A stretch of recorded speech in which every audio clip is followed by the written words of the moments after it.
Hello everyone, welcome back. Today I'm going to share with you my homeschool curriculum choices for my middle schoolers for this upcoming 2024-2025 school year. I will have a 6th grader and an 8th grader. They are very different in the way that they learn, but also in the things that they enjoy. My 8th grader does not enjoy reading. He says he doesn't enjoy writing, but what he doesn't enjoy is me making him write something. But my 6th grader loves reading. She reads books like crazy and she writes like crazy. So my 8th grader does write. He writes his own stories on his own without any prompts from me. So he does enjoy writing. He just doesn't like to write what I want him to write. So I think that's pretty common. Last year, my 8th grader did an IEW writing class at co-op, and he grew a ton in his writing abilities then. So this year, I know he's not going to have any problems with what he has assigned for him. But they are going to work together on their schoolwork, and well, not necessarily together. They don't have to work together if they don't want to, but they are doing pretty much the same thing, being both in middle school. They are also in the same classes in co-op. So I'm going to show you first what they're going to do for co-op, and then I will move on to the things they're going to be doing here at home. All right, so the first thing they're going to do at co-op is a writing class. They will both be using this Bible-based writing lessons from IEW. And I know that my son will have this figured out pretty quickly. By the end of last year, he went from knowing 0 things about writing a paper to being able to write a 5-paragraph paper all on his own with no help from me. So he's going to do great with this. My 6th grader, once she figures it out, she is going to do great too, because she loves writing and she just writes all the time, all sorts of things. So they're both going to use this for their English at co-op this year. Along with the English class or the writing class at co-op, they also are going to be taking a science class, and they're going to use general science from Apologia. This is the textbook here. I bought one textbook that they can share. I also bought the audio version, the MP3 of this textbook, so that they can listen while they're reading and following along. This will be very helpful for my 8th grader. He too struggles with reading comprehension and dyslexia, and so reading is a challenge for him. So he will enjoy having this audiobook to listen to. And then they also both have their student notebooks. Again, I'm so impressed with this student notebook. I was so impressed that I started searching around for their elementary curriculum, because I thought maybe my elementary age kids would be able to do this as well. And then I decided I had what I needed. I didn't need to spend more money, and I skipped it. But maybe next year this may be an option for us, using Apologia notebooks and textbooks for our science. We shall see.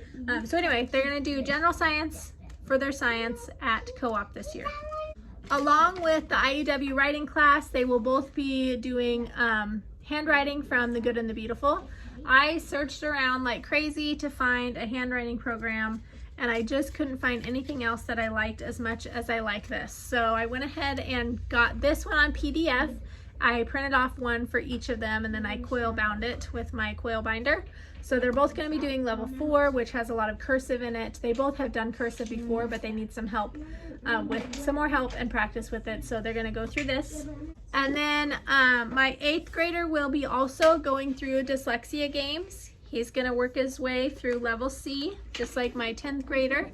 And this includes a lot of their spelling and handwriting and such. So he'll be working his way through this. For spelling, my 6th grader will be using Rod and Staff spelling. She's never done a formal spelling program before, and this was on sale, and I thought it would be perfect for her. She's not a great speller, so I think it's fine that she starts back a couple levels. I know she's going to learn a ton of words just by using this, but I've got the teacher book and the student book, so she'll just be able to work her way through here pretty easily with some English grammar stuff and punctuation thrown in there. So this will be her spelling for this year. All right, for their history, they're going to do the same history. They're both going to do America's Story 1. They will be reading through the textbook. I have 2 textbooks, and then I also have this on audio so they can follow along while they're listening to it if they choose to do that. They'll do 1 chapter a week in this, and then I printed them off some special project ideas and the timeline pages. So they will take these timeline pages after each chapter. They will cut out the one that goes with the chapter they read, and then they're going to color it and glue it into their notebook. And then they're going to write me a narration, a written narration of what they remember from that chapter, or they are going to do some copy work telling me what they remember from that chapter. Either way, they're going to write quite a bit about what they read in history along with this timeline picture posted in there, and then by the end of the year we will have a timeline of history that they were able to fill out all on their own. Along with that, they will be reading Meet the Chief. This is from Master Books. I bought this on PDF and I have printed off 2 copies now. My 9th grader read this last year, and this year my 6th grader and 8th grader are going to read it along with their American history. So they will read 1 page or about one president a week. They're going to start it this year. It should take them into next year as well. But like this, they will read all about George Washington on this page. And then I made them an American President's notebook. They will take this notebook, flip to the page about George Washington. I got these pages from notebookingpages.com. I have a lifetime membership there, and it has been a huge blessing. I'm able to print all sorts of notebooking pages. So if you're interested in these, make sure you look at my link in the description box. I've got a link down there for notebooking pages you can check out. So anyway, there's a picture. They're going to draw their own picture, and then they're going to write something about George Washington that they remember. They will do 1 president a week with that. They will also be doing a little bit of a state study. I've got these 2 books from Master Books. We've got Passport to America and Children's Atlas of the USA. I've never read through both of these books with my kids. I thought since they are starting American history, it might be a great time for them to be able to start working their way through these books. So this book has just a little bit of information about each state. I think it's got 1 page per state. So this is an option. I may have them read this 1 page. Another option is having them read both pages or both books. Let's see, let me find that state we were just on.